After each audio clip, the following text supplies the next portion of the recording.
I want to just talk to you to wrap up our evening. You've spent 11 weeks learning how to become the placebo. I want to caution you about a couple of things.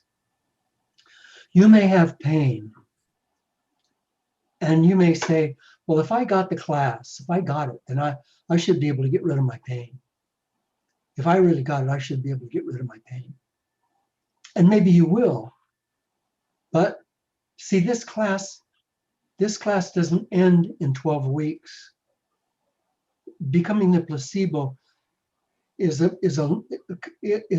a longer process than that for many of us. You have to meditate regularly, and in the meditation, you gain a spiritual level, a spiritual openness that allows you to be the placebo.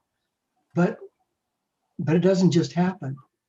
And in terms of your pain, you can be the placebo and still have pain for the rest of your life. Because sometimes pain is necessary, is inevitable. It's suffering that's not inevitable. It's suffering that's optional.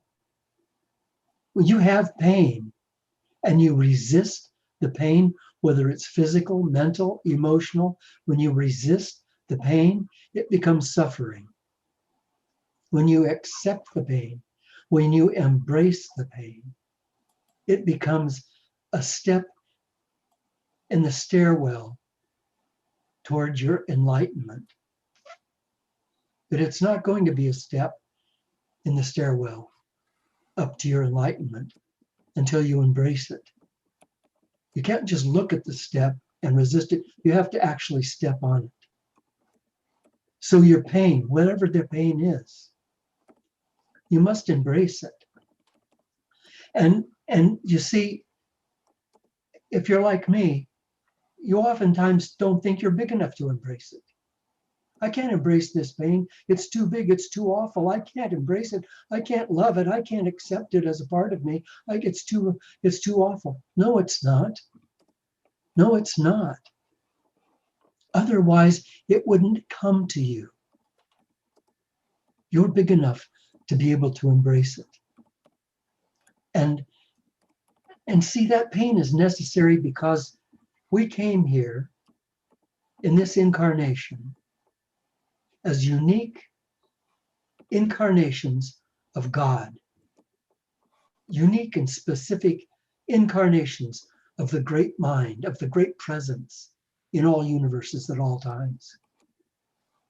And as a specific incarnation of that, our purpose here being incarnated into a body in this society, on this planet at this time, is for us to grow in wisdom and joy. We didn't just come here to sit in the Barca Lounger and watch I Love Lucy reruns. We came here to grow in wisdom and in joy, and we can't do that unless we have experiences. And experiences mean they have to be both good experiences and bad experiences. They have to be both negative experiences and positive experiences. They can't just all be positive experiences. Otherwise, they're not experiences. If you go to the auto parts store and say, my battery in my car's dead, but I'm a new thought person and I want a battery with only positive poles. If you could get one, which you can't, but if you could get one, there wouldn't be any energy in it. The energy comes from having a positive and negative. And the energy of your life comes from having positive and negative. So you have to have pain. You have to have pain. Now, see, but that's not a problem for most of us. I'm going to say the next thing, and that'll be the one that's the problem. And we have to have joy. Oh, well. See, you have to have an equal amount of joy as you have pain, and then it balances. So if you're going through terrible grief, or if you're going through terrible physical pain from your arthritis, or your diabetes, If you're going through terrible pain because you have a loved one with Alzheimer's or a loved one with cancer, and you have fear and you're frightened and you're going through that pain, if you embrace that pain, then you can own the negative side of that. And then now that you've got the negative side of that, then focus your mind and focus your heart on the joy of life around you. The space between the trees and the clouds that is golden with opportunities for heart thrills.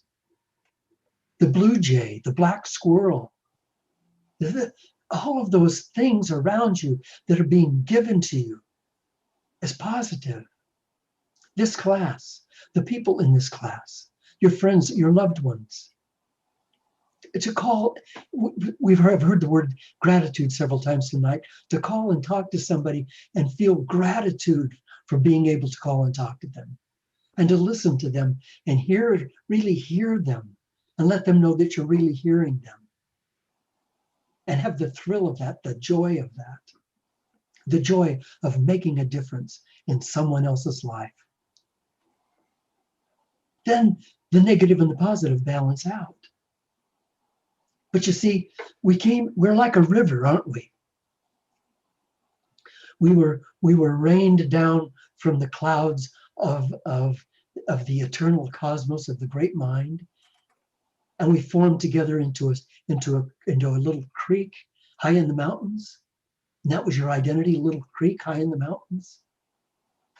And then it runs down and it hits a rock and it goes around this rock, hits another rock, goes around that rock, drops over, runs into a tree, has to go around. And it's constantly running into obstacles, constantly. And as it goes around each obstacle, listen to me, it embraces that obstacle, and that obstacle becomes a part of it. The ingredients from the tree, the ingredients from the rock, become a part of the creek. And the creek is going to the great sea from which it came. But as it becomes a river, finally a mighty river, it has within it all of the ingredients of all of those things that it went through. Some people say, well, I just want to be positive. I just want to do positive thinking. They're not looking to be a river. They want to be a pipe. They just want to be a pipe shooting the water straight down to the ocean. That's no fun. If you watch the movie Moonstruck, it's really great because Cher slaps him because he says he loves her.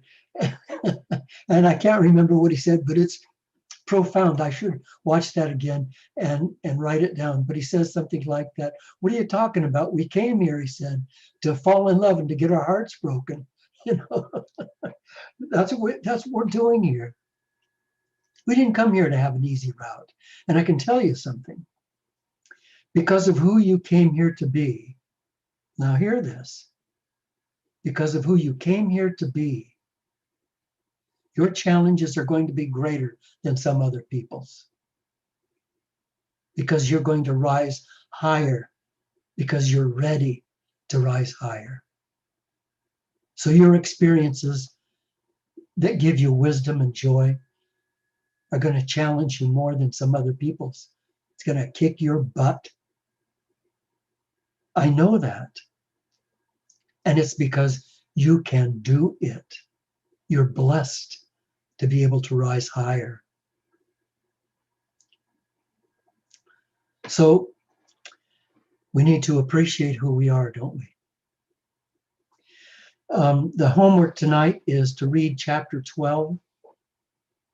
And it's going to be kind of an awkward chapter to read because he's giving meditation lessons. So, I mean, it's a funny thing because he says, okay, do this, close your eyes and do this. Well, you can't read while you close your eyes. So it's kind of crazy, but read through the chapter and get what you can out of it.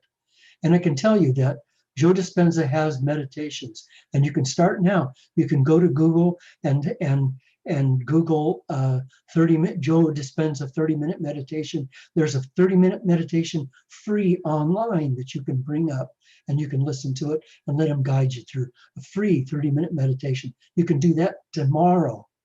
You can start. So do bring up a meditation and do it, and then read that chapter. And next week will be our last class in this series, and then we'll see where we are. I love you.